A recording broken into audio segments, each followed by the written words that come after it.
Resulta que hay muchas predicaciones y muchas interpretaciones que tienen que ver con esto, que vinculan los hechos y los acontecimientos a ideas de fin del mundo. ¿Cuántos han escuchado eso? Ahora que más bien se exacerbó todavía más e Irán bombardeó Israel, Israel le respondió, se metió a Estados Unidos. ¿Y cuántas predicaciones escucharon o quizás intuyen ustedes que hubo sobre el fin del mundo, la guerra del Armagedón? ¿Han escuchado de eso? Y entonces uno empieza a hacer 1, 2, 3, 1 más 1 más 1, sí, me lo predicaron hace un montón de tiempo, ahora sí es cierto que ya casi le veo la trompeta del trompetista del Apocalipsis, ¿verdad? Bueno, hay muchas cosas que podemos hablar de esto, y quiero ser repetitivo con temas que ya hemos expuesto desde aquí, pero también quiero ser un poco más exhaustivo, es decir, abarcar un poco más profundamente y un poco más ampliamente estos temas. Y luego, si da tiempo, si yo no hablo demasiado, me gustaría que conversemos y hagan preguntas y tomemos el tiempo necesario. Bien, lo primero que tengo que hacer, y usted dirá, ¿y esto qué tiene que ver con todo aquello, qué cambio de marcha? ¿Dónde está esto? ¿Alguien sabe esta pintura cuál es? En la Capilla Sixtina, eso lo pintó Miguel Ángel y en el Vaticano, ¿verdad? Y ahí se está creando Adán. Esta es la creación, esta parte de la Capilla Sixtina se llama la creación de Adán. Cuando uno está en la Capilla Sixtina, sé que muchos de ustedes probablemente fueron o han ido o irán, es una bóveda bastante grande y esto realmente se ve chiquitillo, ¿verdad? Realmente es un montón de cuadritos chiquitillos, pero ese es uno. Y algunos estudiosos del arte y otros estudiosos han descubierto algo muy curioso, sumamente curioso, que yo le he puesto atención. Vean qué interesante esto. Parece ser que Miguel Ángel en esta parte de aquí, realmente lo que hizo fue un cerebro. Si usted se pone a ver, ahora que se lo acabo de mostrar, tiene absolutamente la misma forma del cerebro, digamos, de la cavidad donde está el cerebro. De hecho, la parte interna donde están ellos es exactamente como se vería un cerebro. No sé si ustedes lo ven, esta parte de aquí, que no sé cómo se llama, los que saben cómo se llama esta parte del cerebro, la raíz. Yo no sé, pero Dios es exactamente esta parte de aquí y tiene demasiado sentido, ¿cierto o no? ¿Verdad que tiene la misma forma? Bueno, parece ser los estudiosos del arte que Miguel Ángel, bueno, porque en el Renacimiento, esto fue en el año 1506, si no me equivoco, ya se conocía, era prohibido, pero ya se conocía el cerebro, ya lo habían tasajeado para estudiarlo, y aunque no lo comprendían y seguimos sin comprenderlo, ya se sabía cómo era la anatomía del cerebro, ¿verdad? Pero entonces, la interpretación de esta pintura, teniendo en cuenta que hay un cerebro allí, es que Miguel Ángel en medio del Vaticano les estaba metiendo un golazo. Les estaba diciendo una de dos cosas. O que Dios solo está en el cerebro del ser humano, es un invento nuestro y solamente está en nuestra cabeza. Es una posibilidad de interpretación. O que para tener fe, la verdadera fe requiere también el uso del cerebro. Me gusta esa. No sé cuál es la intención del pintor, así que no podemos decir una interpretación contundente, pero me quedo con la segunda, y eso es lo que quiero que hagamos. Quiero que usemos el cerebro, no solamente los temores, la intuición, la verdad, toda esa parte religiosa, sino la criticidad, el cerebro, para entrar a un tema que requiere cerebro. Porque si nos vamos a punta de emociones y sentimientos, podemos equivocarnos fácilmente. La primera pregunta que tenemos que hacer es, ¿dice la Biblia que se crearía un Estado de Israel luego de la muerte de Jesús?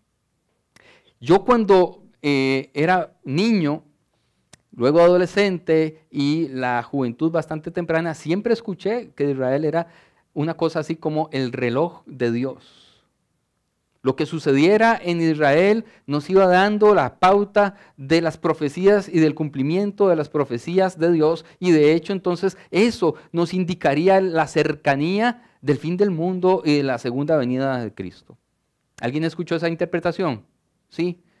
Entonces, los ojos puestos siempre en Israel. Lo que pasa es que qué curioso que esa interpretación y esa predicación de Israel como reloj de Dios surge a partir de los años 50 y 60.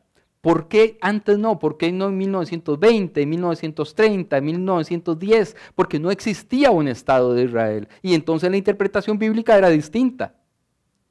No existía el Estado. Pero entonces, para justificar la creación del Estado de Israel, avalada por las Naciones Unidas en 1948, después de la Segunda Guerra Mundial, se empieza a estudiar la Biblia con esa óptica. ¿Cómo entonces podemos interpretar la Biblia a la luz de que ahora ya se creó un Estado de Israel? Y entonces empezamos a escuchar, claro, es el cumplimiento de las profecías. Es el cumplimiento de las profecías. Pero bueno, en realidad Juan Stam, que es un estudioso de esto, dice lo siguiente: ningún pasaje del Nuevo Testamento enseña tal cosa, es decir, que se creará un Estado de Israel después de la muerte de Jesús. Jesús profetizó la destrucción de la ciudad de Jerusalén por los romanos en Mateo 13, Lucas 21, Mateo 24, pero no procedió a anunciar la reconstrucción de esa ciudad, mucho menos de un establecimiento futuro de un Estado de Israel. Según la versión de San Lucas, después de su destrucción, los gentiles pisotearán a Jerusalén hasta que se cumplan los tiempos señalados. Es decir, pisotear la ciudad de Jerusalén, capital, hasta que se cumpla el tiempo. ¿Qué quiere decir? Hasta el fin del tiempo. Hasta el fin de los tiempos.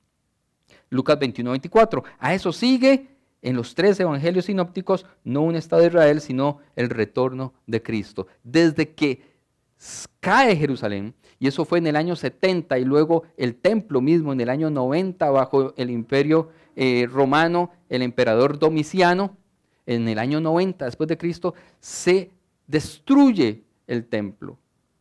Y Jesús dice, ustedes van a ver que aquí no va a quedar piedra sobre piedra, ya vamos a ver el texto. Pero no procedió a decir, vamos a reconstruir la ciudad y vamos a reconstruir el reino. De hecho, eso era parte de lo que tenía cabreadísimos a los judíos, que la predicación de Jesús no era, vamos a echar de aquí a los romanos y establecer un reino judío. Jesús dijo, no, eso no va a suceder. Se va a despedazar esto y después vendrá el fin. No hay en el medio una construcción de un Estado. Ya eso había ocurrido en el Antiguo Testamento y ahora lo vamos a ver. Ven el texto aquí de Mateo 24, 1 y 2. Cuando Jesús salió del templo y se iba, se acercaron sus discípulos para mostrarle los edificios del templo, como haciendo tour, ¿verdad? Vean, aquí está el templo. Respondió él y dijo, ¿veis esto? De cierto os digo, lo puse en Reina Valera porque suena demasiado como nos lo enseñaron, ¿verdad? De cierto os digo que no quedará aquí piedra sobre piedra que no sea derribada. Jesús lo que está diciendo es lo que conocíamos y lo que se anhela, ¿verdad? Como un reino, porque no hablaban de estados, los estados son modernos, sabían eso, ¿verdad? No existían estados, no había constitución política. Para ser un estado requiere una constitución política. Lo que había antes eran reinos. No vamos a tener otra vez un reino judío. No va a existir. Eso es lo que estaba predicando Jesús. No va a haber piedra sobre piedra, no va a quedar. Y de hecho yo podría reconstruir esto en 3 días, pero estaba hablando de él mismo. En 3 días sucedió la resurrección. Y entonces él dice, yo soy entonces ahora el cumplimiento de todo el Antiguo Testamento, de la libertad, de la prosperidad, de la sanidad. Se está cumpliendo no en una tierra, no en un pueblo, no en un templo, no en una ciudad, en una persona que resucitó y venció a la muerte. Esa era la promesa. Y el Nuevo Testamento sigue diciendo, bueno, es que ya no hay ni judíos, ni gentiles, ni esclavos, ni libres, ni hombres, ni mujeres, sino que todos somos uno en Cristo Jesús. Ya no habrá más de eso. Y de hecho ahonda y dice, no, es que, vean, ahora los hijos de Abraham tienen un injerto nuevo, porque el anterior fue desechado. El anterior era los judíos, que negaron al Mesías una y otra vez, y no solamente negaron al Mesías, sino que en el Antiguo Testamento adoraban a Baal, luego construían otros altares y fueron destruidos, dispersados 2, 3, 4, 5 veces, y luego en el Nuevo Testamento, lo que el Nuevo Testamento está diciendo, ahora el nuevo pueblo escogido de Dios son los creyentes en Cristo, es mucho más amplio, y esos no van a fundar un país. No está dentro de los planes. No sé si me estoy explicando en este punto. Dice la Biblia que hay que bendecir a Israel para ser bendecidos nosotros. ¿Han escuchado esa otra? Lo acaba de decir hace unas cuantas semanas alguien del gobierno de Estados Unidos. ¿Lo vieron, sí o no? Sí. Ahora, el texto en el que se basa esta idea es bastante conocido. Es bastante conocido. Lo vamos a leer. Dice, bendeciré a los que te bendijeren y a los que te maldijeren, maldeciré. Ahí está. Eso está en Génesis 12, 1 al 3. Hasta ahí todo bien, ¿verdad? ¿Cierto? ¿Han escuchado de este versículo aplicado a bendecir a Israel? Pero realmente eso es lo que dice el texto. Porque es que el problema que tenemos es que este es un... ¿De cuántas palabras tiene esto? 1, 2, 3, 4, 5, 6, 7, 8, 9, 10, unas 12, 13 palabras, pero el texto es mucho más amplio que esas palabras. De hecho, dice, pero Jehová había dicho ¿a quién? A Abraham. Vamos a empezar por ahí. Vete de tu tierra y de tu parentela y de la casa de tu padre a la tierra que te mostraré y haré de ti una nación grande y te bendeciré y engrandeceré tu nombre y serás bendición. Bendeciré a los que te bendigan y a los que te maldijeren maldeciré y serán benditas en ti todas las familias de la tierra. ¿Le habla a Israel? Le habla a Abraham. Ni siquiera Abraham. No se había ni siquiera cambiado el nombre. Abraham. Y dice, vete de tu tierra y de tu parentela. ¿Por qué le dice que tiene que irse a otro lado? Porque ¿de dónde era Abraham? De Ur de los Caldeos, actual Irak. Y la religión de Abraham no era ni cristiana, ni musulmana, ni judía. No existía todavía el judaísmo, no existía, no había nacido el pueblo de Israel, no existía. Era un nieto de Abraham el que fundó el pueblo, ni siquiera la religión todavía. El pueblo. ¿Quién era el hijo de Abraham? Y el nieto de Abraham, hijo de Isaac, Jacob. Y Jacob se cambia por el nombre de Jacob a Israel. Fue el nieto el que empezó el pueblo de Israel. De tal manera que este texto jamás, de ninguna manera, no hay forma posible que esté hablando de Israel. No es posible. Salud, salud y salud. Está hablando de Abraham. De Abraham, un hombre que no era judío. Un hombre que no era judío y que no era cristiano y que no era musulmán. Un hombre que venía de Ur de los Caldeos y que tenía una religión totalmente distinta. Que tuvo que salir de su tierra y de su parentela porque no era de esa tierra, no era ni siquiera de esa tierra. Ahora, dice que lo va a bendecir y va a fundar una gran nación. La palabra nación está mal traducida ahí. Es una gran familia. Utiliza la palabra am en hebreo, am, familia. Dice, y serás bendición. Bendeciré a los que bendigan a Abraham. Y maldeciré a los que maldigan a Abraham. Pero esto hay que entenderlo en su contexto, ¿verdad? ¿Qué significa bendecir a Abraham entonces? ¿Qué significa bendecir al que va a bendecir a todas las familias de la tierra? ¿Qué significa bendecir al padre de las tres religiones monoteístas? Es decir, al padre del judaísmo, al padre del cristianismo, al padre del islam. ¿Qué significa bendecirlo? Es bendecir a las tres religiones. Es bendecir no a un país. Aquí no aparece que hay que bendecir a un país, ¿cierto o no? Sino a una persona, pero esa persona no es una persona física en este momento, sino un concepto. El concepto de Abraham es todas las familias de la tierra, porque en ti serán benditas solo los judíos. En ti serán benditos solo los palestinos. En ti serán benditos solo los iraquíes. No, todas las familias de la tierra. Y para que todas las familias de la tierra sean benditas, no se puede excluir a ninguna. No podemos dejar por fuera a un pueblo. No podemos escoger solo uno y pretender decir, si bendecimos solo a uno, solo a ese, exclusivamente a ese, haga lo que haga, entonces Dios me va a bendecir a mí. Y la otra cosa importante es que qué egoístas que somos, ¿verdad? Muchas veces, que entonces nosotros, y yo he escuchado gente que dice, no, yo apoyo a Israel para que me vaya bien a mí. Porque el texto dice que me van a bendecir a mí. Me importa un pepino el resto de gente. Y que se mueran chiquitos y que masacren gente. Y lo que pase allá, más allá de mi patio, no me importa. Pero si yo bendigo a Israel, yo voy a estar bien. ¿Ves qué egoísta? Es todo lo contrario a lo que Jesús nos enseñó a ser misericordiosos con los vecinos, con los demás, incluso con los extranjeros. Hasta con los enemigos nos dijo que teníamos que orar y bendecir a los enemigos. No se puede ser más contradictorio entre una cosa y la otra. ¿Sí me estoy explicando? ¿Voy bien hasta el momento? Sí. Ok, voy rápido entonces. Muy bien. Entonces, nosotros nos enseñaron que hay otro texto, el Salmo 122:6, que dice lo siguiente: pedid por la paz de Israel, sean prosperados los que te aman. ¿Han escuchado este? Sí, ¿cuántos lo escucharon? ¿Cuántos lo han leído? Sí. El problema es que en realidad el texto nunca dice Israel, sino que dice Jerusalén. Y esa confusión es grave, es grave. Pedid por la paz de Jerusalén significa algo muy distinto que pedir por la paz de Israel. En primer lugar, no existía como tal, sino que existía una ciudad, Jerusalén. Y Jerusalén es la capital donde está la sede realmente de 3 religiones. Ahí nació el cristianismo, ¿cierto o no? Ahí nace el islam y ahí nace el judaísmo. Bendecir, una vez más, esto lo que está haciendo es repetir la idea del texto anterior. Bendecir a Abraham es bendecir a las 3 religiones y en ellas a todo el mundo.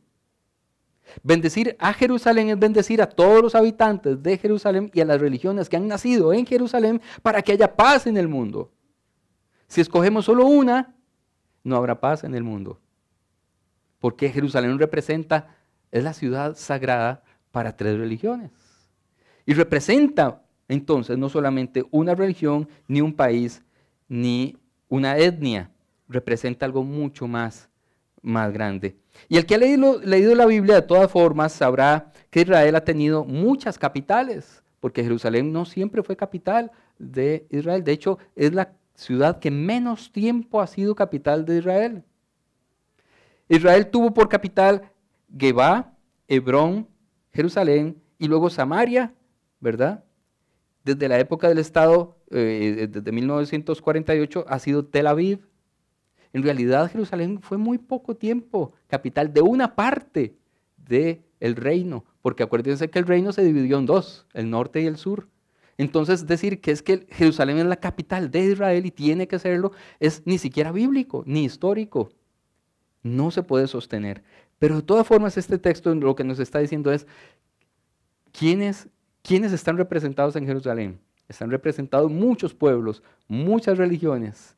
Bendigamos y pidamos por la paz de esas religiones. Porque si hay paz entre las religiones, hay paz en el mundo. Hay un teólogo suizo que murió hace como 5 años que se llama Hans Kung, que he mencionado mucho, y él tiene una frase que dice: sin diálogo entre las religiones, no hay diálogo entre las naciones. Sin diálogo entre las naciones, no habrá paz entre las naciones. Hay que dialogar. Entonces, ¿qué significa orar por Jerusalén? Significa pedir por la paz del mundo. Significa pedir por la paz del mundo, no por la paz o la supremacía de una tierra sobre otra o de un país sobre otro. Esto lo escribí yo hace un tiempo, está muy chiquitillo, yo sé que es demasiado texto, pero intentemos leerlo. Dice: muchos creen que las profecías del Antiguo Testamento se cumplen en el actual Israel, pero en realidad, desde una óptica verdaderamente cristiana, el cumplimiento estaría en Jesús. En Jesús es que se cumplen las promesas. Si no nace Jesús, no se cumplen las promesas. El cumplimiento es en una persona y no en una nación. Y el hecho de que esa persona en la que se cumple la promesa de salvación haya sido crucificada en contubernio entre judíos y romanos evidencia que su predicación había traicionado las aspiraciones de los judíos de tener una tierra y reconstruir el templo. Y había sido vista como un peligro revolucionario tanto para romanos como para judíos. El apoyo irracional de muchos cristianos al actual Israel es evidentemente contrario a Jesús y rayano en la idolatría. Porque estamos poniendo una tierra por encima de Jesús, un estado por encima de Jesús. Haga lo que haga. Haga lo que haga, aunque sea contrario y actúe de forma contraria a la predicación de Jesús, ¿verdad? Entonces, el cumplimiento de las profecías del Antiguo Testamento no está en una ciudad, no está en un país, no está en una tierra, está en una persona que fue crucificada y resucitó al tercer día. Y ahí se cumple la promesa de salvación. Y ahí se cumple la promesa de vida eterna. Y ahí se cumplen todas las profecías. El pacto, por eso se llama el nuevo pacto. Bien, aquí voy a hacer una pausa porque vamos a hacer un cambio de marcha. En lo sucesivo, también voy a poner algunos videos de esos no los pude conseguir ni con subtítulos en español, aunque sí con subtítulos en inglés, y vamos a intentar entonces explicarlos lo más prácticamente posible, lo más claramente posible, ¿de acuerdo? ¿Cómo arranca todo? Y esto ya es materia vista, esto ya lo hemos hablado. Pero ¿dónde y cómo arranca todo? Nos vamos a Génesis 10, donde hay un texto que se llama la tabla de las naciones. Y después de la creación, y después del diluvio, y después de todo eso, se reparte la tierra. Dios reparte la tierra y establece zonas de la tierra para ciertos pueblos. Y entonces lo hace por familias. Génesis 10:1. Este es el relato de las familias de Sem, Cam y Jafet. Sem, ¿de dónde vienen los semitas? Cam, ¿de dónde vienen los cananitas o cananeos? Y Jafet. Los 3 hijos de Noé, a quienes les nacieron muchos hijos después del gran diluvio. Es decir, se multiplicaron. Los descendientes de Jafet fueron Gomer, Magog, Madai, Javán, Tubal, Mosac y Tirás. Ahí tienen nombres para sus próximos hijos. Los descendientes de Gomer, es decir, los nietos, fueron Ashkenaz, y me voy a quedar ahí, Ashkenaz, ¿verdad? Y ahí tiene un montón más, y los descendientes de ellos llegaron a ser los pueblos marineros que se dispersaron por diversas tierras. ¿A dónde se fueron? Por mar se fueron. Ashkenaz, se fueron por mar. Es decir, viajaron y se fueron por diversas tierras, cada uno identificado por su propio idioma, clan e identidad nacional. Es decir, de ahí nacieron pueblos distintos que hablaban diferente, idiomas diferentes, esto es muy importante, idiomas muy diferentes, y se fueron por mar. ¿A dónde se habrán ido estos? Los Ashkenazis se fueron, está muy mal en la foto, yo sé, lo sé, es que lo agarré del Antiguo Testamento literalmente, no mentira. Se fueron a Europa y Asia, allá, esta parte de acá. Los Ashkenazis, y entonces sí, efectivamente, como he dicho varias veces, hay judíos europeos desde el principio.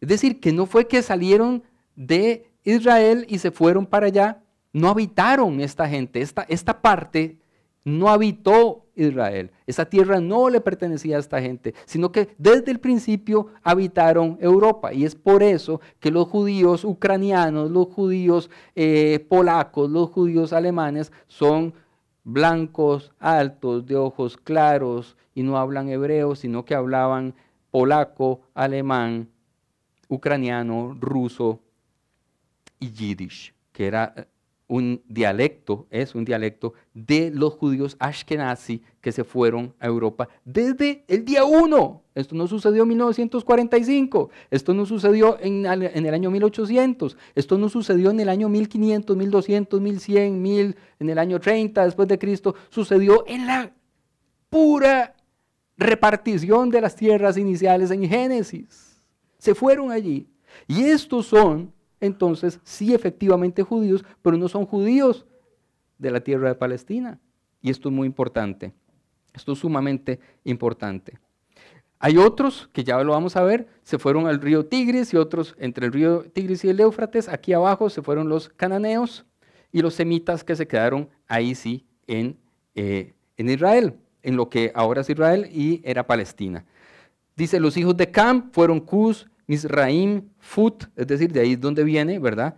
La mejenga, y Canaán.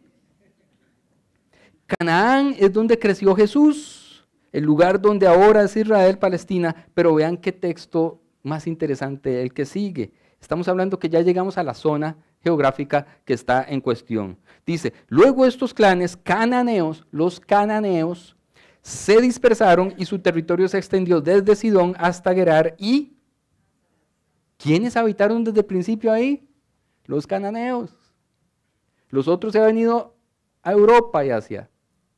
Otros, como veremos ahora, se fueron a África, por donde entraron a Europa desde España y Portugal, y eso se llaman los judíos sefarditas. Los sefarditas. Pero los cananeos habitaron Gaza. Gaza nunca le perteneció a los judíos. Y centrémonos en Gaza. Centrémonos en Gaza. Gaza no le perteneció a los judíos. Ahora, hay un argumento que dice que el derecho de Israel de atacar Gaza es un derecho de defensa. ¿Alguien lo ha escuchado? ¿Verdad? Ok. Vamos a hablar de eso y de otros argumentos. Y de una vez quiero ir preguntando si tenemos audio en la compu, porque ya casi voy a poner videos. Bien, el argumento del derecho a defensa es un derecho internacional que si alguien nos ataca podemos proporcionalmente defendernos. Si alguien entra a mi casa y va a robar o va a agredir a mi familia, yo tengo un derecho de defensa proporcional. Y esto es muy jodido, porque yo cuando entra un ladrón, yo no digo, a ver, solo un toque, ¿cuánto daño quiere hacerme? Para ver cómo voy a responder, ¿cierto o no? Y tampoco es tan rápido uno como para decir, bueno, déjeme ver, ¿qué tiene? ¿Pistola? ¿No tiene pistola? ¿Tiene cuchillo? ¿Tiene palo? ¿Qué tiene? Para ver qué saco yo para ser proporcional. No funciona tan fácil. En el momento de la batalla yo me defiendo, ¿cierto o no? Y probablemente quiera defenderme con mucha más contundencia que quien me está agrediendo para acabar con esto cuanto antes y salvar la vida de los míos y mi vida. ¿Cierto o no? Eso es entendible. Eso es lo que hizo Israel el 7 de octubre del año antepasado, cuando los palestinos de Hamas ingresaron a territorio, cruzaron la frontera y masacraron personas. ¿Ok? Israel tiene derecho para defenderse de ese acto específico. ¿Ok? Pero si lo vemos más detalladamente, ¿qué es lo que ha sucedido? Bueno, y cuando sucedió eso, Benjamín Netanyahu dijo 3 cosas. Prometo, nuestra incursión en Gaza tiene 3 objetivos. 1, liquidar a Hamás, eliminarlo. 2, crear un ambiente de seguridad para Israel. Y 3, ¿cuál era la tercera? Rescatar a los rehenes, gracias. 2 años después, Hamás sigue vivo, Israel es menos seguro y muchos rehenes todavía están allí. No se ha cumplido, pero por unas razones que luego podemos comentar. Ok, vean esto. Ahora ella imagina una nueva Gaza sin los más de 2 millones de palestinos que viven allí. Gaza Arabs will not stay in the Gaza Strip. Who will stay? Jews. Africa is big. Canada is big. The world will absorb the people of Gaza. How we do it? We encourage it. Palestinians in Gaza who wish to remain in Gaza, are you saying they should be forced to go? Palestinians in Gaza, the good ones, will be enabled.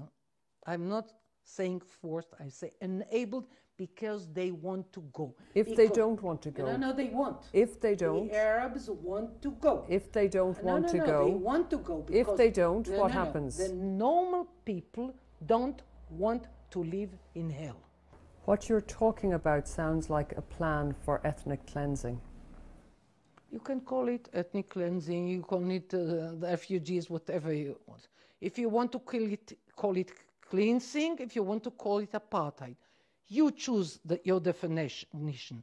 I choose the way to protect the state of Israel. Sí, desde ahí sí se ve el video bien, sí, si no lo movemos. Ok, lo que está diciendo es, aquí no nos estamos defendiendo. Esa gente, lo que queremos desde el principio es que se vayan de ahí. Pero la Biblia, si es que nos vamos al argumento bíblico, la Biblia, Gaza nunca se la entregó a Israel. Si fuera el argumento de que esa tierra algún día les perteneció a los judíos, Gaza nunca les perteneció. Desde el principio fue de los palestinos, desde el principio fue de los cananeos. Y el argumento de ella se llama Daniela Weiss, o Weiss, pueden buscarla, es muy famosa y es muy poderosa, moviliza millones de dinero de Estados Unidos y de otros inversores para crear colonias nuevas. Ella lo que está diciendo, esto es una gran oportunidad, era la que estábamos esperando, ahí no puede quedar ni un solo palestino, porque los buenos, ¿verdad? Porque ellos piensan que hay muy poquitos palestinos buenos, esos se van a querer ir voluntariamente. ¿Cómo voluntariamente? Claro, porque ahí vamos a crear el infierno, vea que voluntariamente. Vamos a crearles el infierno, entonces voluntariamente los invitamos a que jalen, ¿verdad? El argumento de la defensa se cae terriblemente, porque este es un argumento, el de ella, generalizado. Ya no se están defendiendo de lo que pasó hace 2 años, ahora están conquistando, destruyendo, eliminando y luego quieren repoblar, según el pensamiento de ella, y sacar a toda la población. Bueno, y es que tenemos, ¿verdad? Que se junta el hambre con las ganas de comer, porque el presidente de Estados Unidos dijo, sí, cómo no, esa idea es buenísima. Vamos a hacer un plan con otros países hermanos y les tiramos ahí los palestinos y vamos a crear ahí unas Vegas, no, ¿qué dijo? Las Vegas, ¿o qué era? Unas Vegas en Gaza, algo lindísimo, sin palestinos, eso sí. ¿A eso le suena defensa? No se puede, el argumento de la autodefensa se cayó. Pudieron y estaría dentro del marco de la legalidad y de la lógica defenderse de lo que pasó el 7 de octubre del 2023, digamos 7 y 8 y 9. Pero lo que está sucediendo ahora no es defensa en lo más mínimo. Así que esto es lo que sucede en Gaza ya durante 2 años. Sem, antepasado de todos, seguimos con Génesis 10, ahora en el 21, de todos los hijos de Eber y hermano mayor de Jafet, también tuvo hijos y vivieron en la región que va desde Mesá hasta Sefar, en la región montañosa oriental. Esos se fueron a África y entraron, como les dije, por África, por el estrecho de Gibraltar, a Europa a través de España. Y de hecho es muy interesante que la evidencia de esto es que hay judíos en África, hay poblaciones enormes de judíos africanos. Desde siempre, de hecho, se habla de que aquella famosa reina de Saba también, ¿verdad? Y ahí se establecieron una descendencia de Salomón en África. Y hay judíos africanos también todavía. Entonces es mucho más plural de lo que quisiéramos creer o de lo que nos han enseñado, de que judíos de Israel se circunscribe a una sola zona geográfica de un solo tipo de persona, ¿verdad? Y eso no fue así. Pero llegamos rápidamente al Imperio Romano, y el Imperio Romano también los conquista, los domina, los masacra. Esta es Masada. Masada, no sé si han visto la película o si han leído sobre Masada, fue una ciudad donde algunos de los de unos rebeldes, una población, un grupo rebelde judío se encerró hasta morir de hambre, rodeado por el ejército romano. ¿Ok? Y luego, pasando rápido del Imperio Romano, cae el Imperio Romano y entra a regir otra cosa que se llama el Imperio Otomano. El Imperio Otomano, que se reparte esas tierras, ¿verdad? Se las reparte. La zona donde hoy es Israel y donde ha sido Palestina durante siglos, la tomó el Imperio Británico. Después de esto, el Imperio Británico. Tenía bandera, ¿verdad? Tenía escudo, tenía moneda y se llamaba Palestina, porque yo he escuchado el otro argumento es que nunca existió Palestina, que nunca existió, es un invento, pero existió, hay bandera, hay monedas, hay billetes, y de hecho aquí hay una cosa que me llama mucho la atención y viene otro video. ¿Saben quién era Golda Meir? La tercera primer ministra de Israel, mujer, maravilloso, mujer. Pero vean lo que dice ella, vamos a ver si se logra entender, porque está con subtítulos en inglés, si no yo lo explico. Palestinian. From 21 until 48, I carried a Palestinian passport. There was no such thing in this area as Jews and Arabs and Palestinians. There were Jews and Arabs.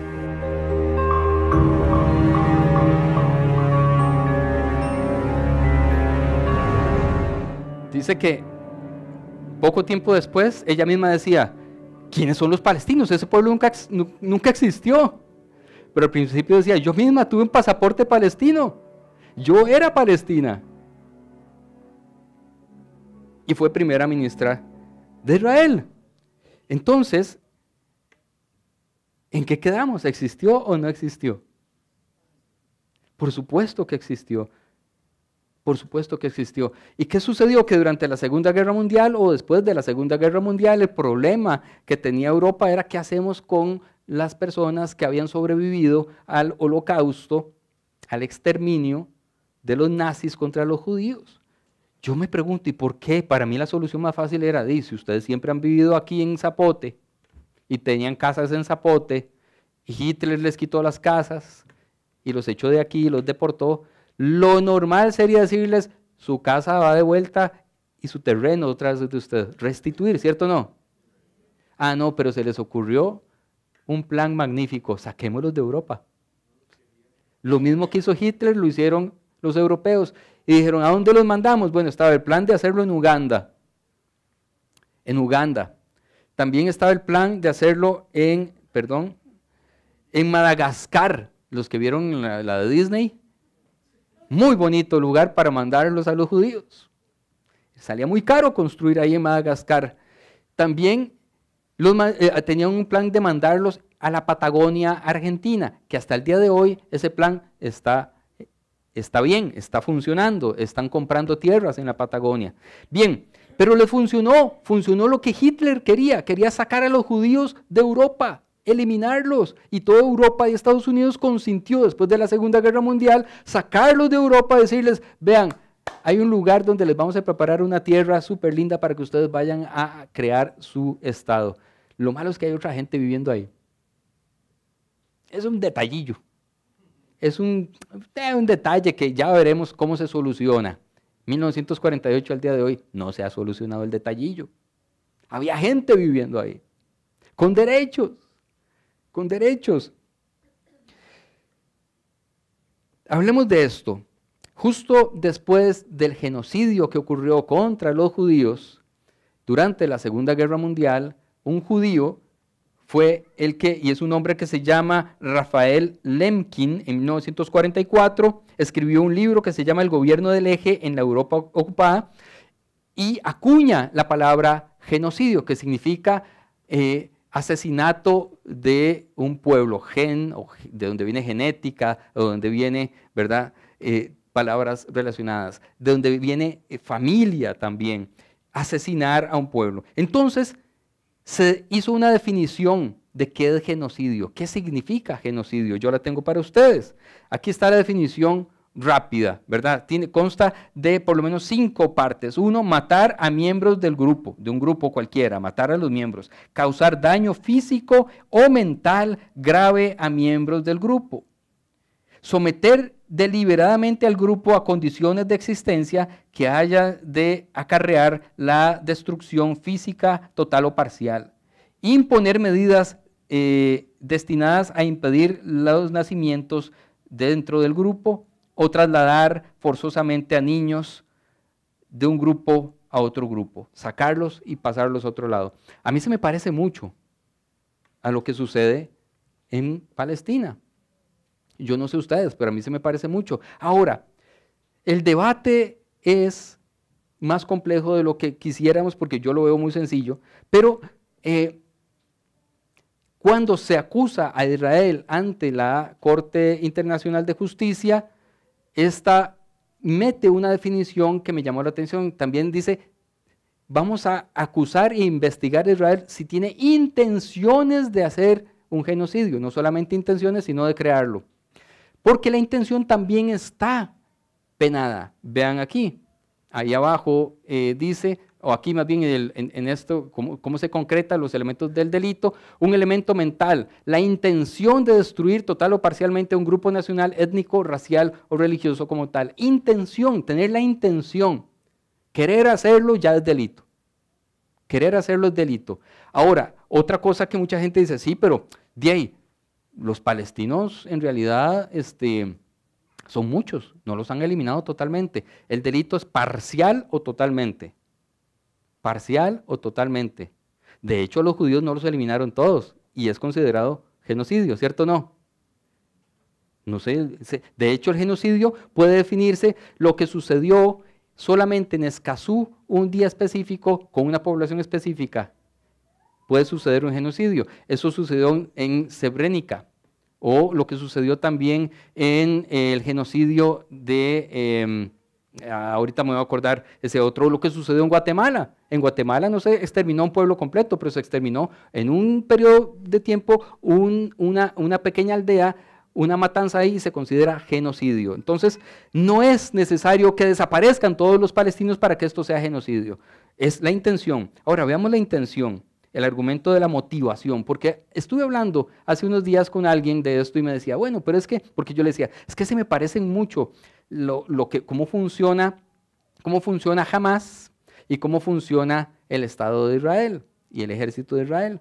Destruyen, matan, violentan, raptan. Los dos lados lo hacen, ¿cierto o no? Lo hacen los dos lados. Entonces me dice, sí, los dos lados lo hacen, pero la motivación es distinta. Israel lo que está haciendo es defenderse. Yo quiero que veamos estos videos acerca de la motivación, para ver el argumento, si el argumento de la motivación es real. Una vez más, hay que leer la letrita chiquitita, y si no, se las explico en unos segundos. Vean esto. Amalek.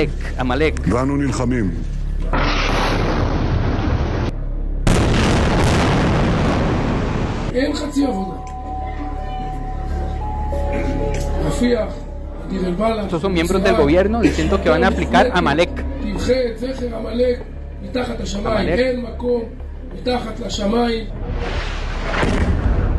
ובסימן חג הפסח לומר שאנחנו צריכים להכות באויב 10 מכות, למחות את זכר עמלק. Amalek, otra vez. Los tres han dicho Amalek. Esto es un soldado hablando con la esposa y le dice, vea qué lindo que voy a hacer. Dispara. Dice en el nombre de Amalek. Y aquí están soldados danzando diciendo que van a hacer Amalek, que van a aplicar Amalek o van a borrar la raíz de Amalek. Ok, ¿qué es Amalek? ¿Qué es Amalek? El texto lo encontramos en 1 Samuel 15:3. Ve pues y hiere a Amalek y destruye todo lo que tiene y no te apiades de él. Mata a hombres, mujeres, niños y aún los de pecho, vacas, ovejas, camellos y asnos. El gobierno de Israel, haciendo alusión a esto. La intención no es defensa. No puede verse como defensa si están mencionando a Amalek. El gobierno, los civiles y el ejército, 3 partes de Israel, civiles, gobierno, poder ejecutivo, ejecutivo y el militar y civiles diciendo, apliquemos esto de Amalek hasta los niños de pecho. Hasta los niños de pecho. Se me parece más a un genocidio que a defendernos. Yo no sé usted, se me parece mucho. No parece una motivación de defensa o del ejército más moral del mundo, sino de exterminio. De hecho, robar territorios no puede ser justificado para defenderse. Si lo que hacen constantemente es tomar más tierras y más tierras y más tierras, ¿cuál es el argumento para robar tierras? ¿Defenderse de qué? Robar no es defenderse y colonizar no es defenderse de ninguna manera. Israel mismo debilita su argumento al llamar, y esto lo digo porque de verdad me parece importante, al llamar, ¿cómo es que describe al gobierno de Gaza? Como un grupo terrorista, ¿ok? Por definición, los terroristas no pueden ser genocidas, porque el argumento de Israel es que ellos lo que quieren es eliminarnos completamente a nosotros. Los terroristas causan eventos específicos, lo que se llaman atentados terroristas, en un lugar específico, en un momento específico, para causar todo el daño posible en ese momento específico. Esos son atentados terroristas, ¿cierto o no? Entonces, los terroristas tienen que ser juzgados como terroristas, no como genocidas, porque es distinto. Y las leyes aplican distintos. Si le vamos a dar el calificativo a Hamás y a los palestinos de terroristas, tienen que ser juzgados por las leyes del terrorismo. Pero al Estado de Israel, ellos se les aplicaría la ley de terrorismo o aplicaría otras leyes internacionales, como por ejemplo el derecho internacional humanitario y el derecho para la prevención del genocidio. ¿Cierto o no? Por ejemplo, las Torres Gemelas, en el 2001, ¿cuánta gente murió en las Torres Gemelas? Yo creo que murieron como 5,000, ¿no? ¿Alguien me lo puede corroborar ahí que tienen ChatGPT y toda la cosa por ahí? Me dicen el número de cuánta gente murió en las Torres Gemelas. En todo caso, 2.300 es más del doble de lo que murieron en Israel el 7 de octubre de hace 2 años, ¿cierto o no? Entonces, ¿cómo le llamamos o cómo le llamaron a los atentados contra las Torres Gemelas? ¿Le llamaron genocidio o le llamaron atentados terroristas? 3.000 personas. Gracias por el dato. 3.000 personas. Fue un atentado terrorista. No se consideró genocidio o intención de genocidio. Israel dice que el 7 de octubre lo que jamás hizo fue un genocidio y tenía la intención de genocidio, por eso los tienen que eliminar todos, porque si no, el peligro es latente para un genocidio hacia ellos. Y me parece que se les cae el argumento, si no me equivoco, por lo menos desde mi punto de vista. Vean qué interesante. Israel ataca, no sé si vieron ese toque de atacar en el Líbano a través de poner explosivos en los beepers, que todavía hay gente que usa beepers, en los beepers de miembros de Hezbollah, que es una agrupación militar considerada también terrorista, ¿cierto o no? ¿Hicieron eso? ¿Vieron esa noticia? Sí. No sé a cuántos les pusieron explosivos en los beepers y detonaron eso. Eso se llama atentado terrorista, ¿cierto o no? Porque no está destinado a exterminar a todo el Líbano, sino a un grupo específico, ¿cierto o no? Eso es un atentado terrorista. Israel tiene atentados terroristas en otros países, pero una política genocida hacia Palestina.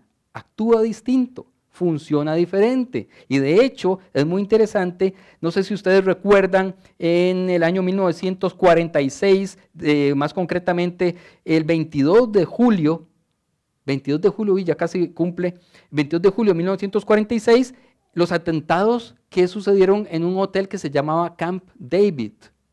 ¿Recuerdan eso? Bueno, lo habrán leído en la historia, no creo que todo el mundo haya nacido antes que eso aquí. Pero se estaba hablando de la paz, para variar, y un grupo terrorista israelí atentó contra ese hotel, y el grupo terrorista se llamaba Irgun Tzavai Leumi, que es una organización terrorista sionista. Al principio, cuando Israel no tenía tanto control y tanto poder, actuaba como terrorista y mandaba gente a cualquier parte del mundo a hacer un atentado.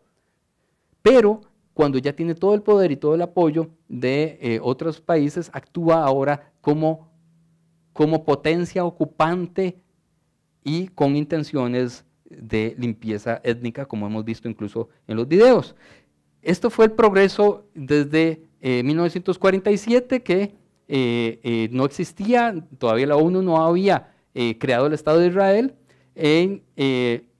creo que aquí es, sí, 1947, cuando ya se partió, en el 67, en el 2005, y ya no hay más mapa. Es decir, yo busqué, y es que ya sería, ya esto no existe tampoco, ¿verdad? Esto es Gaza, y eso no obedece a una política de defensa, obedece a una política de exterminio.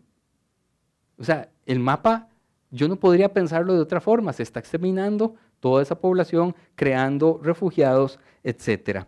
Ahora veamos el tema desde el punto de vista del derecho internacional humanitario. Y ya casi termino porque son las 12, para ver si hablamos un ratito, si se pudiera. Es complicado, difícil, confuso, controversial. Mucha gente con la que yo hablo me dice, es que es un tema tan complicado, es el conflicto más complicado, más complejo de todos. Es demasiado complicado. Y yo digo, no, no es nada complicado, es súper sencillo. Es súper sencillo, se los voy a demostrar. Vean, se divide en 4 puntos nada más, y esto fue lo que hizo, digamos, la Corte Internacional de Justicia, y publicó, eso fue, ya le digo cuándo, como en el 2005, publicó una cosa que se llama la opinión consultiva de la Corte Internacional de Justicia, y esa opinión decía lo siguiente: fronteras, ¿cuáles son las fronteras legítimas del Estado de Israel y cuáles son las del Estado palestino? Las establecieron. Asentamientos, ¿cuál es el estatus de los asentamientos que Israel ha construido en territorio palestino? Tenían que responder a esto. Jerusalén, ¿cuál es el estatus de Jerusalén del Este? Y la cuestión de los refugiados. ¿Qué dijo ese documento? Y está publicado y ustedes lo pueden encontrar. Dice, la Corte Internacional declaró que, basándose en el párrafo preambular de la famosa resolución 242 de la ONU y la inadmisibilidad de la adquisición de territorios mediante la guerra, Israel no tiene ningún derecho a ningún territorio por fuera de sus fronteras previas a junio del 67. Además, la Corte se refiere claramente a Gaza y Cisjordania como territorio palestino ocupado, es decir, que no le pertenece. Entonces, de acuerdo al derecho internacional, no hay dudas sobre este tema. Israel ha adquirido territorios mediante la guerra y debe devolverlos. No son bajo ningún aspecto territorios en disputa, no se están disputando los territorios. El derecho internacional dice, si hay una guerra, usted no puede dejarse tierra del enemigo, no puede hacerlo. Usted no puede dejarse tierra, eso es ilegal. Israel en el 60 y ¿qué? Dijimos 68, sí, por ahí, 67, ocupó un montón de tierra y se la dejó, pero hace algo más todavía. La Corte Internacional declaró que, como dice el artículo 49 de la Cuarta Convención de Ginebra, es inadmisible para una potencia invasora transferir su población a territorio ocupado. Usted no puede primero robarse la tierra de otra gente y luego decirle, bueno, señores, ustedes se me van y yo traigo los míos. Es inadmisible, dice la Corte Internacional de Justicia. Y, por lo tanto, los asentamientos en territorio ocupado constituyen una flagrante violación de la ley internacional. Usted no puede simplemente llegar, robar tierras, sacar la gente de ahí, ver a dónde van a vivir, crear un montón de refugiados y traer población de Europa o traer población de cualquier otro lado y construir ahí asentamientos nuevos. No se puede hacer eso. Es simple. ¿Es simple o no? Lo que no se puede, no se puede, ni para el ganso ni para la gansa. No se puede. Eso no se puede hacer simplemente. Israel no es un país al que no se le puedan aplicar las leyes internacionales. No se puede decir que es excluyente para él o que tiene un estatus especial y que puede hacer lo que él quiera.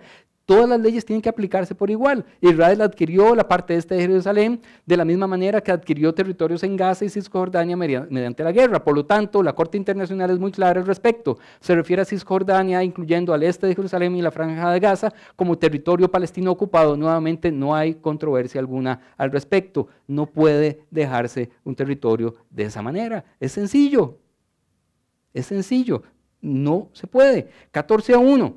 Cuando votaron para esta declaración, eran 15 jueces, 15 magistrados, y solamente uno, ya me sonó el timbre, solamente uno dijo que se abstenía porque tenía ciertas dudas, no necesariamente porque estaba en contra.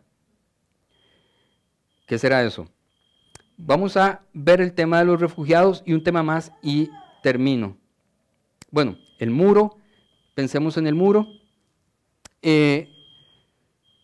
La ley lo que dice es que la ley internacional es que usted sí, efectivamente usted puede construir un muro. De tal manera que si usted tiene un terreno, como en su casa, usted puede construir un muro. Lo que usted no puede hacer es construir el muro en medio de la casa del vecino. Eso usted no lo puede hacer. Usted no puede decir, es que me gustó la piscina del vecino, voy a construir un muro aquí que haga así. Y entonces la piscina queda del lado mío. Usted no puede hacer eso. Entonces el muro es ilegal. Entonces de hecho dice, la corte por mayoría con el voto en contra del juez no sé cuál, Bugenthal, opinó que el muro que está siendo construido por Israel, la potencia ocupante, en el territorio ocupado de Palestina, incluida Jerusalén Oriental y su régimen asociado, son contrarios al derecho internacional. En consecuencia, para la Corte de Israel está obligado a poner fin a las violaciones del derecho internacional y a cesar todos los trabajos de construcción del muro en el territorio ocupado de Palestina, etcétera, etcétera, etcétera. Es decir, el muro tampoco es legal. Para mí es sencillo, la ley es la ley. No se puede. Y si no se puede, no se puede. Bien, ahí hay mucho texto, ya me están sonando demasiado las alarmas y quiero terminar. Entonces, la desproporción de muertes es impresionante, eso lo podemos ver después. El castigo, ¿cómo se llama esto? El castigo colectivo incluso está prohibido no solamente en la ley internacional actual, sino en la Biblia. La Biblia dice, la persona que pague, que peque es la que morirá, el hijo no será castigado por los pecados del padre, ni los padres serán castigados por los pecados del hijo. Es decir, matar a poblaciones enteras porque unos cometieron atentados terroristas es no solamente antibíblico, sino que es ilegal absolutamente. El argumento de los escudos humanos, y este es lo último que voy a tocar, ustedes han escuchado hablar de que mueren tantos civiles en Palestina porque los palestinos usan a niños y niñas como escudos humanos. Sí, no hay un solo video ni foto de eso. Y yo, hablando con una persona esta semana, le decía, es que de ahí, llevan 2 años ocupando Gaza. Ay, gracias. Llevan 2 años ocupando Gaza y no han aportado esa evidencia. Pero sí tenemos evidencia de casos contrarios. Vean este video, por favor, mucha atención.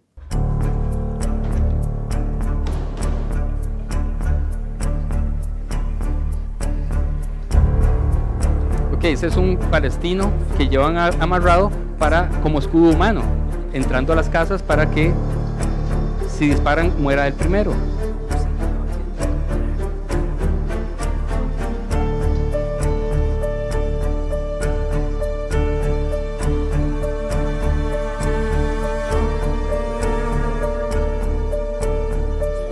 Y este es muy evidente, el que viene ahora. Llevan el escudo en la tapa del carro para entrar a los pueblos palestinos, para que obviamente no disparen al carro, porque matarían al palestino. Esto sucede constantemente.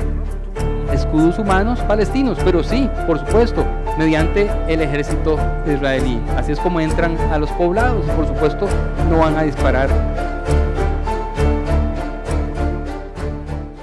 a esos carros. Vean lo que dice este hombre que se llama Moshe Fegin, que es exdiputado de la extrema derecha israelí. Cada niño, cada bebé en Gaza es un enemigo. Para mí, realmente es demasiado claro, bíblicamente, bajo el derecho internacional humanitario y con las evidencias que tenemos, es evidente que no podemos interpretar a este Estado de Israel como el Estado que Dios escogió para anunciar la paz del mundo. No se parece en nada y no podemos ni siquiera relacionarlo en ninguno de los extremos. Todas las votaciones que se han hecho en la ONU, lo han declarado así. Así que quiero recomendarles, y ya me callo, 3 fuentes de las cuales, si usted quiere informarse mucho, 3 fuentes para que usted esté bien informado. Las 3 fuentes son judías, para no sospechar de la fuente. Son judías. Haaretz, que significa en hebreo nuestra tierra o la tierra. Haaretz.com es un periódico de Jerusalén. Infórmense, está en español y en inglés, pueden informarse ahí. breakingthesilence.org.il, porque se los bajan a cada rato, son exsoldados israelíes contando lo que ellos ven y lo que se hace. Y por último, betshelem.org, que es una ONG israelí que tiene todos los datos de lo que está sucediendo, desde agua, proporción de agua, comida, medicina, desde 1967 al día de hoy, está todos los datos, qué entra, qué sale, quién lo metió, cuánta plata entró, todos los datos desde una fuente judía. Todas estas son fuentes judías que son absolutamente creíbles y poco sospechosas de ser terroristas. Yo me callo acá, son las 12:11. Si ustedes me lo permiten, llegamos hasta las 12:20. Si hay mucha hambre, nos podemos ir, pero yo quisiera detenerme acá y escuchar alguna opinión. Las opiniones sí me gustaría que fueran puntuales, o si es una pregunta bien puntual y cortita para poder avanzar. Entonces, si por ahí hay un micrófono, levantando la mano, porfa, lo podemos hacer.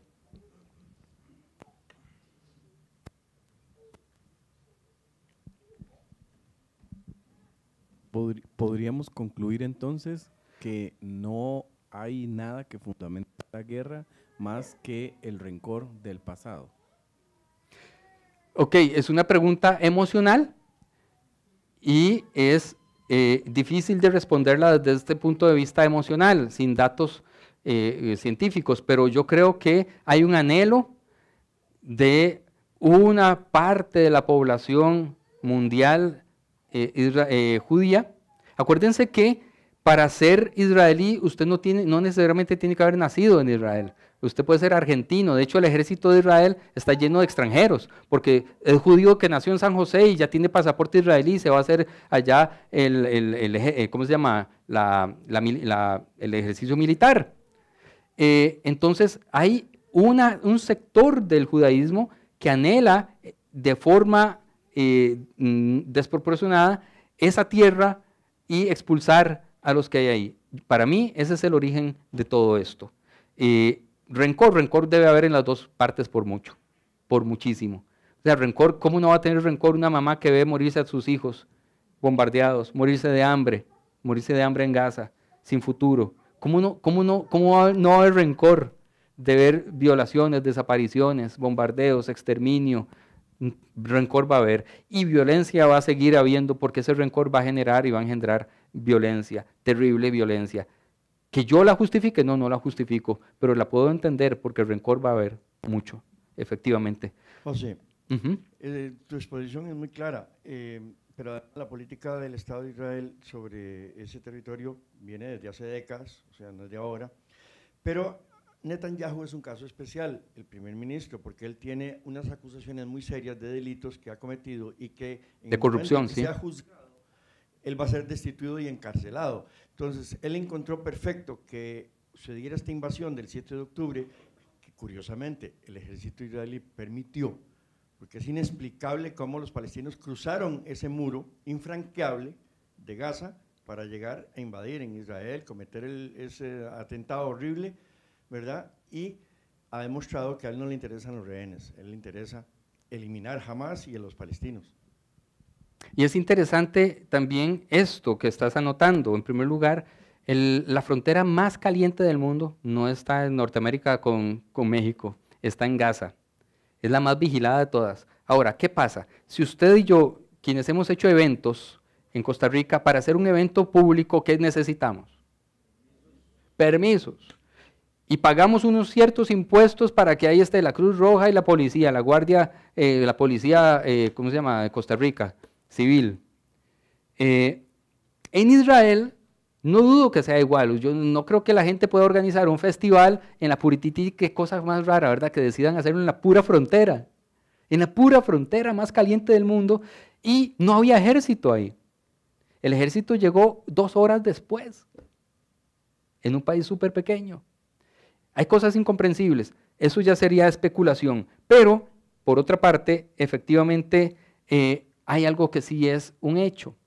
Cuando Israel quiere hacer una operación quirúrgica, y no estoy hablando de medicina, estoy hablando de militar, se va, digamos, a Irán y sabe exactamente en qué cuarto de un edificio de 22 pisos está la persona que quieren eliminar.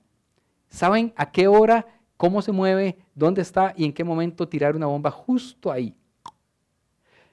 En un país que está a, creo que son 8.000 kilómetros de distancia, que es gigante y del que no tienen control. Pueden hacer eso quirúrgicamente en Irán.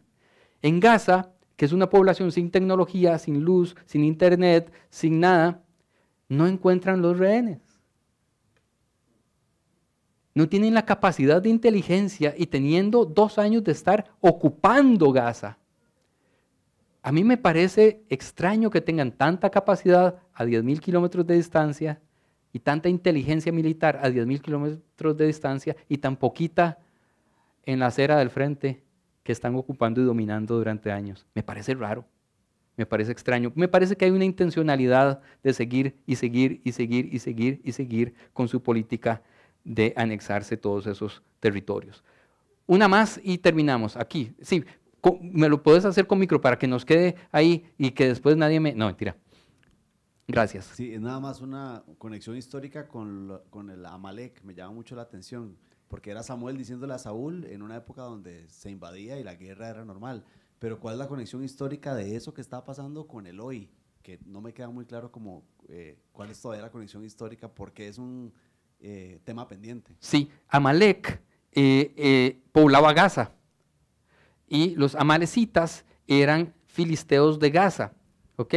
Eran filisteos de Gaza. Ahora, ojo esto, muy importante, ellos hacen una identificación y más bien ahí se tiran un tiro en el pie, están diciendo, los palestinos siempre estuvieron ahí, desde Amalek para acá, son los mismos, ellos están diciendo, los pobladores de Gaza de ahora son Amalek, el Amalek de la Biblia, son ahora los que están viviendo ahí son los descendientes de los amalecitas, directamente. ¿Y por qué lo dicen? Porque efectivamente Filistim en hebreo es Palestín o Palestina en español, son las mismas, es la misma palabra, Filistim, Palestín, Palestín, es la misma. Entonces los filisteos son los palestinos, eternos enemigos de Israel, ¿verdad? De hecho, el hebreo es consonántico, entonces se utiliza siempre solo las consonantes, P, L, S, T, M, Filistim. La M se utiliza casi siempre como Jerusalén, con M al final, ¿verdad? Entonces, esas mismas consonantes son las de Palestina, Palestina o Filistín o palestinos. Entonces, es la misma palabra. Ellos están diciendo Amalek son los palestinos y aquí hay una orden bíblica. Exterminen hasta los bebés y hasta los de pecho. Esa es la conexión. Muy duro. Bien, aquí hay una más. Démosle. Son las 12:18. Hay hambre, podemos pedir pizza. José, esto es... No se escucha. El de Gaby, es que Gaby tiene un micro escondido ahí. Viera qué cosa más. Esto no es una pregunta y es más bien un comentario y una reflexión que deberíamos de hacer todos como costarricenses, y me disculpo por traer el tema a cotación, pero como politóloga no puedo dejar de hacerlo. Y eso es una noticia muy reciente que dice que la relatora especial de Naciones Unidas sobre los territorios palestinos ha instado a decenas de empresas multinacionales a dejar de hacer negocios con Israel. Francesca Albanese se llama ella. Porque ya se ha denominado a Israel como una economía del genocidio. Y esto debe ser grave en un país donde se está planteando firmar un TLC con Israel en este preciso momento. Sí. Y no debería de ser motivo de burla como se ha tomado. Gracias por el comentario. Todos los comentarios son bienvenidos siempre que sean dichos con respeto y con evidencia. Efectivamente, a mí me parece que Costa Rica debería tomar, Costa Rica y muchos otros países, una posición más dura cada vez. La única forma en que el apartheid genocida de Sudáfrica pudo romperse no fue con la guerra, fue con una campaña de bloqueo, desincentivación y ¿cómo se llama el otro? Es BDS, bloqueo, desincentivación y sanciones. Entonces bloquean el comercio, desincentivan el comercio y sancionan la economía genocida. Eso sucedió en Sudáfrica y funcionó. Rompieron el aparato genocida de Sudáfrica y se instauró después una de las cosas más milagrosas. El primer negro que sucede después de eso, ¿quién fue en la presidencia? Nelson Mandela. Y Mandela hace algo que me parece, pero increíble, increíble. Este es otro tema que a mí me ha fascinado durante muchos años, el tema del apartheid en Sudáfrica. Mandela llega al poder y dice, no, un momento, lo primero que voy a hacer es llamar a parte del gabinete anterior, que era genocida, y lo voy a invitar a gobernar conmigo. ¿Ustedes saben lo que es eso? O sea, creo que se llamaba Volk, el presidente anterior, el expresidente, Volk, le dijo, venga, gobierne conmigo, pero donde venga ese blanco que había mandado a matar a un montón de personas, ¿cómo iban a reaccionar las personas oprimidas? Una traición, pero lo que estaba haciendo Mandela era reconciliar a una nación, reconciliar a una nación. En el Museo del Apartheid en Johannesburgo, está destinado a enseñarle a los niños y niñas de todo Sudáfrica cómo reconciliarse, cómo vivir en una constante reconciliación, constante reconciliación. Cuando yo voy, y he ido porque es un tema que me ha fascinado, a los museos del Holocausto, no veo un argumento de reconciliación de ninguna manera, sino esto genera ¿qué genera en un niño, una niña judía que vaya constantemente a ver eso y que le digan nunca más, never again, never again? Quien quiera hacerte daño, lo exterminamos.